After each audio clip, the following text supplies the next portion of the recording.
O ni mga kaiko kaluluoy kayo ang mga sa ospital di sa dira gid taon sa gawas kay isang bawal man dito mga bata sa sulod.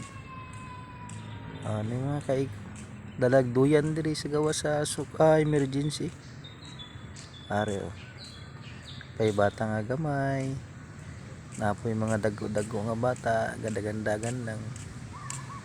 Yun saon man ni mga kaiko pag gabi na. Dili gid siguro gyapon ni matulog sila sa ilalom sa kahoy. Kaduyan lang mga kaiko. Kay bawal man dito ang mga bata sa sulod, susluya sa mga bata. Gidala pa man gid diri, wala siguro magbantay sa ilang balay. Luoy kay mga kaiko. Iyan to lang mga kaiko. God bless.